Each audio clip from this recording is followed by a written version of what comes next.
In this video here, we're going to look at creating a chord chart within Planning Center using their Lyrics and Chords button. There's one reason that I do this. Matter of fact, this is a good example of a song here. We're doing the song Every Beat, and it looks like we already downloaded a chart from Song Select. And that's good, and that does work fine. What I'm about to show you takes a little more work on the front end, but there's a reason why we would do that, and we'll get to that as we go along here. But you can use, if you're in a pinch and you got to do a song quick and get something up quick, you can use a chart from Song Select, and that is probably fine. So what we're going to do is actually go to Lyrics and Chords to create our chord chart. We click on there. Now, first thing I'm going to do, let's see, come on up here. Here we are. First thing I'm going to do is go to CCLI. I've already got that up. I'm going to go onto the lyrics for every beat, and I'm going to go to this little button here and copy them. Again, this is in CCLI. Now I'm going to go back to Lyrics and Chords in Planning Center, and I'm just going to paste all the lyrics there. And then there you go. It's there. Now there are a couple things we need to look for now. First of all, you need to make sure that you are doing this chord chart in the correct key. And we are. We're going to make sure to select the key of D. Because that will, if you don't have that correct, if you try to change the key later, it'll really mess things up. So we want to make sure that's there. Now, next thing we want to do is go to the font or the format. And this is where we can change our font. So I'm kind of an Arial fan, so I'm going to choose Arial Helvetica, and then choose our font size as 14. And I just kind of found that looks neat and ends up being a pretty good size for everything. So now there are a couple things we can erase. We can take out the title here. As we erase it, it'll update over there.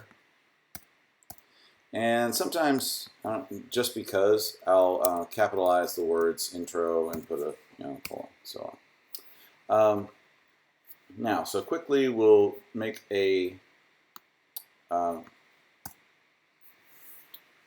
quick chart for the chords in the intro. So you can write like drums in, 4 bars, and then next we'll do our little bar lines. For some reason it makes this computer adds periods, and I'm not sure why. So we're going to put that away. We got G, B minor, go away period, and D for a couple measures. I'm using the straight line for gracious bar lines. And actually, since that repeats twice, you could, to save space, you can do a little repeat sign. So 2 bars and a colon. And then on the other side, a colon and 2 bars. And so that makes that's your intro, and that repeats. I'm going to quickly capitalize verse 1, and then add the chords in. So what you want to do, because a chord chart like this is not the most accurate thing to begin with, you want to make sure you add the spaces and make sure the chords are falling over the right words. So in this case, we play a chord before the singer sings the line. So we're going to kind of reflect that by moving the words over a little bit right after the chord. And again, it's not exact, but it gets the point across. B minor, only you can. And then looks like there's a G over the word only. And again, gives me a period. Stop doing that. G. I'll finish up this verse just for this example here.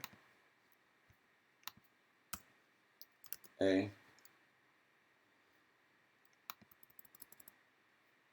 And of course, the beautiful thing about doing this with computers is you can copy and paste.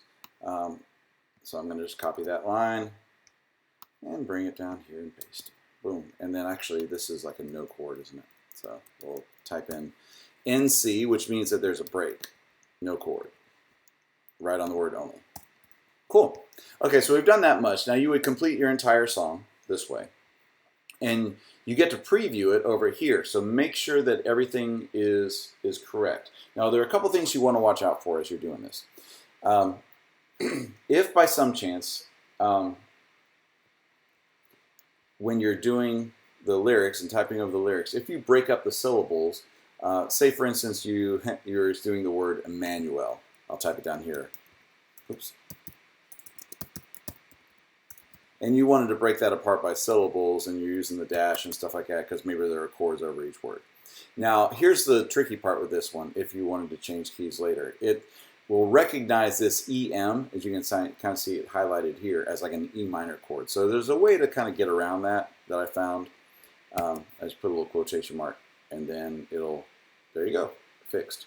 So watch for little things like that, because that can make things get weird if you do need to change keys with this later. So, all right, so we've done our chord chart. Pretend we've done our chord chart. Oh, I'm sorry. The other thing you need to watch out for is, as you're going, when you preview it, make sure that you don't have chords at the bottom here and then the lyrics on the other page, because that won't help out. So you can kind of play with your spacing here to move all the words around to the right place that you want them on the page here. And then just make sure you're always checking out what it looks like over on this end. Okay, because this is going to be your finished product. Okay, so again, say we have finished this. Now here's the beauty of it.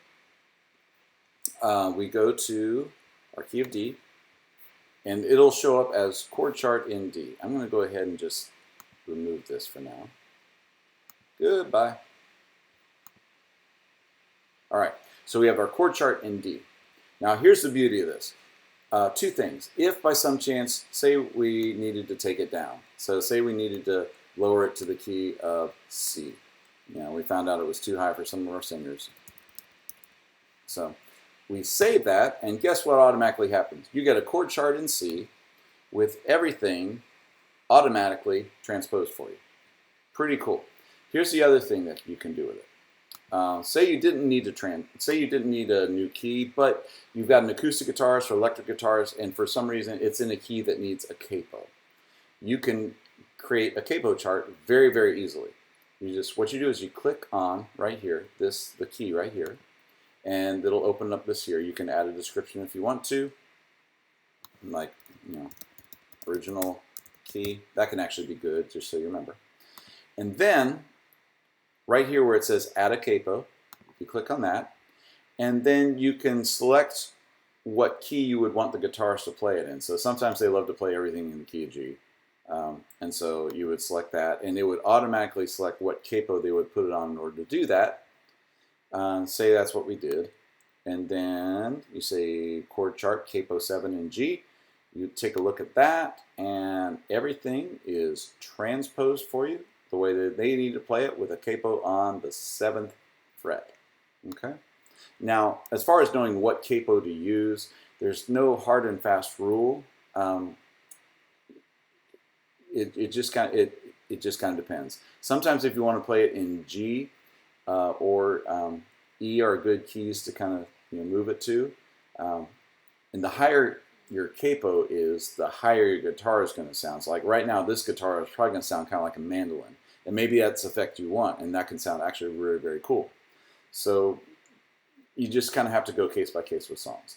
But that option is there, and it really can help out your acoustic guitarists and your musicians in general. So hope that makes sense. Hope that helps.